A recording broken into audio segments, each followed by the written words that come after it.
오늘 8월 13일 수요일 고린도전서 15장 35절 50절 말씀 큐티 시간입니다. 찬송가 29장 성도여 다 함께 말씀을 묵상하면서 찬양드리겠습니다. 성도여 다 함께 할렐루야 아멘. 주 찬양하여라 할렐루야 아멘. 주 보좌 앞에서 택하신 은혜를 다 찬송하여라 할렐루야 아멘. 만문을 열어라 할렐루야 아멘. 온 하늘 울려라 할렐루야 아멘. 인도자 되시며 친구가 되신 주 그 사랑 끝없다 할렐루야 아멘. 주 찬양하여라 할렐루야 아멘. 찬양은 끝없다 할렐루야 아멘. 거룩한 집에서 주 은총 기리며 늘 찬송 부르자 할렐루야 아멘. 옛날 수도자들이 수도를 할 때 두 종류의 사람들로 나뉘었다고 합니다. 역사에 이렇게 되는 것은 아니고요. 제가 볼 때 그랬다는 것이죠. 요즘엔 MBTI로 나누기도 하는데 수도자가 두 종류로 나누는데 어떤 수도자가 있냐면 한 명은 오 주여 뭔 일 있으면 오 주여 주여 약간 슬프고 약간 힘들고 내 등에는 십자가가 메어져 있고 그래서 그 짐이 무거워서 늘 오 주여 오 주여 이렇게만 말하는 수도자가 있었다고 해요. 근데 그 옆에는 또 다른 수도자가 있었는데 이 사람은 항상 뭘 말하면 할렐루야 아멘 할렐루야 아멘 할렐루야 아멘. 그래서 이 사람은 늘 마음속에 고난과 슬픔이 있어도 할렐루야 아멘으로 그렇게 화답하는 사람이었다고요. 무엇이 맞고 무엇이 틀리다 그런 것은 아니고요.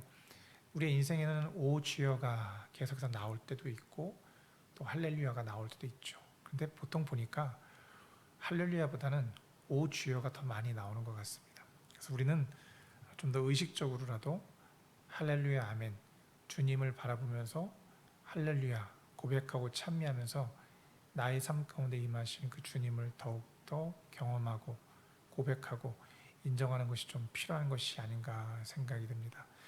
여러분 요즘에 오 주여를 많이 하고 있습니까? 아니면 할렐루야 아멘을 많이 하고 있습니까? 오늘은 한번 할렐루야 아멘을 찾아가시면서 주님과 동행하시는 하루가 되시기를 주님의 이름으로 축원합니다. 주님 우리를 구원하시니 할렐루야 아멘입니다. 자주 넘어지고 쓰러지지만 그럼에도 여전히 주님의 손이 있으니 할렐루야 아멘입니다. 염려와 근심이 있고 앞길이 보이지 않지만 그래도 여전히 주님이 동행하시니 할렐루야 아멘입니다. 오늘 하루 속에서도 그 어떠한 상황 속에서도 할렐루야 아멘을 고백할 수 있는 나의 심령 붙들어 주시고 동행하여 주시옵소서. 우리 주님 예수님 이름으로 기도드립니다. 아멘. 오늘 말씀은 고린도전서 15장 35절로 50절까지 말씀 부활 그대로 그러나 다르게 라는 제목으로 말씀 묵상하도록 하겠습니다. 한 절씩 교도하도록 하겠습니다. 그러나 죽은 사람이 어떻게 살아나며 그들은 어떤 몸으로 옵니까? 하고 묻는 사람이 있을 것입니다. 어리석은 사람이여 그대가 뿌리는 씨는 죽지 않고서는 살아나지 못합니다. 그리고 그대가 뿌리는 것은 장차 생겨날 몸 그 자체가 아닙니다. 밀이든지 그 밖에 어떤 곡식이든지 다만 씨앗을 뿌리는 것입니다. 그러나 하나님께서는 원하시는 대로 그 씨앗에 몸을 주시고 그 하나하나의 씨앗에 각기 고유한 몸을 주십니다. 모든 살이 똑같은 살은 아닙니다. 사람의 살도 있고 짐승의 살도 있고 새의 살도 있고 물고기의 살도 있습니다. 하늘에 속한 몸도 있고 땅에 속한 몸도 있습니다. 하늘에 속한 몸들의 영광과 땅에 속한 몸들의 영광이 저마다 다릅니다. 해의 영광이 다르고 달의 영광이 다르고 별들의 영광이 다릅니다. 별마다 영광이 다릅니다. 죽은 사람들의 부활도 이와 같습니다. 썩을 것으로 심는데 썩지 않을 것으로 살아납니다. 비차는 것으로 심는데 영광스러운 것으로 살아납니다. 약한 것으로 심는데 강한 것으로 살아납니다. 자연적인 몸으로 심는데 신령한 몸으로 살아납니다. 자연적인 몸이 있으면 신령한 몸도 있습니다. 성경에 첫사람 아담은 산 영이 되었다고 기록한 바와 같이 마지막 아담은 생명을 주시는 영이 되셨습니다. 그러나 신령한 것이 먼저가 아닙니다. 자연적인 것이 먼저요. 그 다음이 신령한 것입니다. 첫 사람은 땅에서 났으므로 흙으로 되어 있지만 둘째 사람은 하늘에서 났습니다. 흙으로 빚은 그 사람과 같이 흙으로 되어 있는 사람들이 그러하고 하늘에 속한 그분과 같이 하늘에 속한 사람들이 그러합니다. 흙으로 빚은 그 사람의 형상을 우리가 입은 것과 같이 우리는 또한 하늘에 속한 그분의 형상을 입을 것입니다. 형제자매 여러분, 내가 말하려는 것은 이것입니다. 살과 피는 하나님 나라를 유산으로 받을 수 없고 썩을 것은 썩지 않을 것을 유산으로 받지 못합니다. 아멘. 고린도전서에 나오는 고린도 교회의 많은 문제들을 하나씩 짚던 바울은 이제 마지막에 부활에 대해서, 몸의 부활에 대해서 계속해서 강조합니다. 영혼과 몸이 분리되어 있고 교회 생활과 세상 생활이 분리되어 있고 지금과 미래가 분리되어 있는 성도들에게 아니다. 하나님께서는 우리 전체를 구원하시고 이제 먼 미래에 오시는 하나님 나라가 아니라 지금 이곳에 하나님 나라가 너희와 함께 하신다는 것을 가르쳐주고 있어요.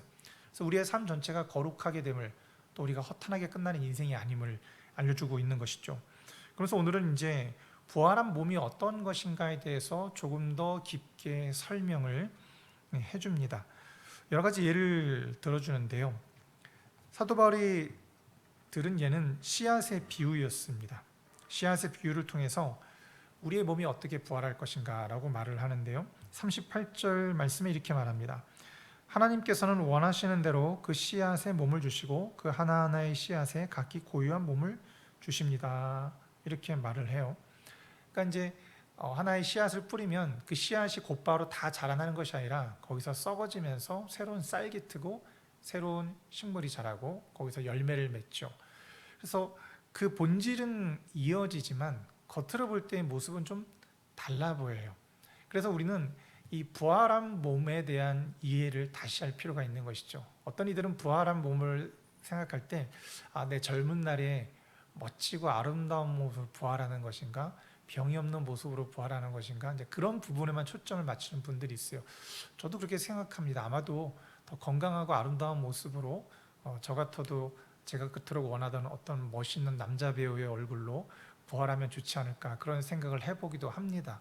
그러나 성경에서 말하고 있는 부활의 모습은 내 외모가 어떻다든지 내 건강 상태가 어떻다든지 그런 부분에 초점을 맞추고 있지 않아요. 나라는 사람이 아주 아름답게 완성된 모습으로서의 부활이 아니라고 말합니다. 그것은 내 육의 모습이에요. 내 육신이 부활하고 내 몸이 부활하겠지만 내게 있는 이것이 젊어지는 것, 그것은 재생이고 재활이겠죠. 부활은 아닌 것입니다. 그럼 어떻게 되겠는가? 사도 바울은 그 미묘한 신비를, 깊이 있는 신비를 우리에게 씨앗의 비유로 설명해 주는 것이죠. 우리는 지금 씨앗과 같다는 것이죠. 우리가 육을 위해 심으면, 내 욕심과 세상의 욕망대로 심으면 육의 것들이 나오겠지만 성령으로 심으면, 하나님 안에서 심겨지면 하나님의 거룩한 것들이 나온다고 말을 하듯이, 이제 하나님께서 우리 가운데 그리스도의 귀한 아름다운 은혜들을, 믿음을 심으셨다고 합니다. 그래서 우리는 이제 죽지만 우리의 몸은 새롭게 부활할 것입니다. 그 부활은 젊음도 건강함도 그런 것에 있는 것이 아니라 내 안에 있는 그리스도, 내 안에 있는 하나님의 은혜가 내 몸으로 변화되는, 더 아름다워지는 그 부활을 말을 하고 있는 것이죠. 그러면서 한 가지 예를 드는 것이 영광이 다 다르다고 말합니다. 40절 끝에 보면 뭐라고 되어 있냐면 몸들의 영광이 저마다 다릅니다 라고 말하면서 사람, 짐승, 새, 물고기, 하늘, 땅, 하늘에 속한, 땅에 속한, 또 해의 영광, 달의 영광, 별들의 영광, 이렇게 수많은 것들의 영광이 다 다르다라고 이야기를 해요. 창세기에 나왔던 창조의 모습이 생각이 납니다. 혹 어떤 이들은 이것을 하늘의 상급이라고 생각하고 그렇게 가르치는 이들도 있습니다. 뭐 그럴 수도 있겠죠. 하늘의 별처럼 빛나는 사람도 있다고 말을 하니까요. 그리고 어떤 좀 한쪽으로 치우친 이들은 지상 천국, 그러니까 새 하늘과 새 땅이 내려와서 정말 하나님 나라가 우리가 완전 완성되는 그런 것이 아니라 그냥 그쪽으로 갈 사람들의 영광은 따로 있고 지상에서 천년만년 영광을 누릴 사람의 영광이 따로 있다, 이렇게 가르치는 그런 교단과 그렇게 좀 치우친 쪽도 있습니다. 그래서 말씀은 이제 그렇게 가르쳐요. 뭐 그렇게 생각을 하는 것도 할 수도 있겠죠. 그런데 오늘 본문에서 말하는 것은 우리가 마치 뭐 새의 상급이 있고 뭐 지렁이의 상급이 있고 해의 상급이 있고 그리고 별의 상급이 그렇게 다르다라는 걸 말하는 게 아니에요. 영광이 저마다 다르지만 하나님이 창조하신 세계처럼 각각 모두가 다 하나님의 영광을 드러내고 있다라는 거예요. 다양하지만 하나님의 영광을 드러내고 있다. 이게 지금 바울이 이야기하고 싶은 겁니다. 그래서 우리는 부활로서 새롭게 태어나지만 완성이 되지만 모두가 다 기계로 찍어내듯이 똑같은 붕어빵, 국화빵을 찍어내는 것이 아니라 다르지만 그 안에 하나님의 영광이 있고 하나님께 영광을 드러내는 아름답고 다양한 사람들로 부활하게 될 것이다라는 것을 우리에게 말해주고 있는 거예요. 만약에 우리가 부활해서 다 똑같다면 너와 내가 구분이 안 되는데 쉬운 말로 하면 좀 얼마나 재미가 없겠습니까? 그러나 하나님께서는 아름다운 꽃들을 창조하셨듯이 우리들도 각각의 아름다운 모습으로 그렇게 부활시켜 주실 거라고 말을 합니다. 그것을 더욱더 깊이 있게 설명을 해주는데요. 45절 말씀에 보니 무엇이라고 되어 있냐면 첫사람 아담은 산영이 되었다고 기록한 바와 같이 마지막 아담은 생명을 주시는 영이 되셨습니다 라고 말해요. 마지막 아담은 바로 예수 그리스도죠. 예수 그리스도께서 생명을 주신다는 것이죠. 내 안에 생명을 주시는 분은 예수님이십니다. 예수님을 믿고 그분을 영접함으로 그분의 생명이 나의 생명이 되는 것이죠. 요한복음에 나온 것처럼 그리스도 안에 있는 생명, 내가 그를 믿고 영접함으로 생명이 없는 내게 그 조에 그 생명이 내 안에 들어오는 것이에요. 그래서 나는 예수 그리스도라는 씨앗을 가슴에 품고 살아가는 사람인 것이죠. 그래서 내 속에서 예수 그리스도를 닮은 사람으로서 새롭게 태어나는 겁니다. 47절 말씀은 그것을 하늘에서 태어났다라고 말합니다. 47절 말씀 이렇게 말해요. 첫사람은 땅에서 났으므로 흙으로 되어 있지만 둘째 사람은 하늘에서 났습니다 라고 되어 있어요. 그리스도께서 하늘로부터 오신 분이시고 하늘과 연결될 분이시고 그리스도 당신이 바로 하나님이시고 하늘이십니다. 그러니 그를 품은 사람은 그 안에서 하늘로부터 태어나는 사람이고 그 안으로부터 하늘을 닮기 마련인 사람이라는 것이죠. 그래서 부활한 사람은 부활의 우리의 몸은 나의 완성이 아니라 내 속에 있는 그리스도의 생명이 자라나는 것이다. 그렇게 말을 하고 있어요. 그리고 첫 번째로 예수님이 생명 주신 분이다. 그리고 우리는 하늘에서 태어난다. 내 속에 예수님이 계심으로 그것을 가르쳐 줬는데 두 번째로는 49절 말씀에 무엇이라고 말하냐면 흙으로 빚은 그 사람의 형상을 우리가 입은 것과 같이 우리는 또한 하늘에 속한 그분의 형상을 입을 것입니다 라고 말을 해요. 그러니까 예수님의 형상을 입는다는 것이죠. 처음에는 예수님이 우리에게 생명을 주시고 그 내 속에 예수님이 들어오시는 이런 모습을 보였다면 두 번째는 내가 마치 예수님을 옷 입고 예수님을 덮어씌우는 그런 모습을 우리에게 상상하게끔 만들어줍니다.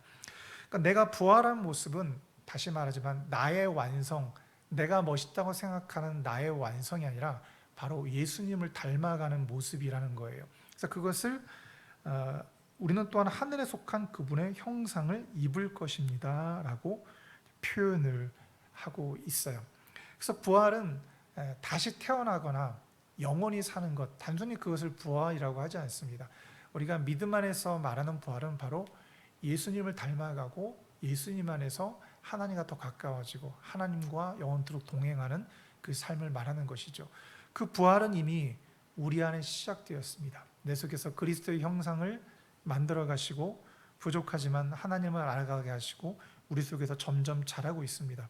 우리는 잠시 우리의 육신의 연약함이라서 잠들 수 있고 또 깊은 죽음 속에 빠져들 수도 있어요. 그러나 마지막 날에 주님께서 우리를 깨우시고 우리를 부활시켜 주실 때 우리는 조금 더 주님을 닮은 모습으로 주님께 영광을 돌리는 모습으로 주님이 기뻐하시는 창조의 새로운 창조의 아름다운 모습으로 부활할 것이라 성경 우리에게 가르쳐주고 있습니다. 사랑하는 성도 여러분, 소망을 가지시길 바랍니다. 지금 내 모습을 보면 나는 주님 나는 이 정도밖에 안 됩니다 라고 슬퍼할 수 있지만 내 속에 그리스도의 씨앗을 심으시고 생명을 주신 그 주님을 바라볼 때 우리는 하나님 이렇게 부족하지만 할렐루야 아멘을 다시 한번 고백할 수가 있는 것이죠. 그래요. 우리는 부족하지만 하나님께서 우리를 부활의 몸으로 다시 한번 만들어 주실 것이고 그 모습 그대로 아름답게 하나님께 영광을 돌리는 사람으로 사용하여 주실 것입니다. 오늘 하루 가운데서도 하나님을 바라보면서 부활의 생명으로 부활을 소망하면서 살아가시는 저와 여러분의 삶이 되시기를 주님의 이름으로 축원합니다.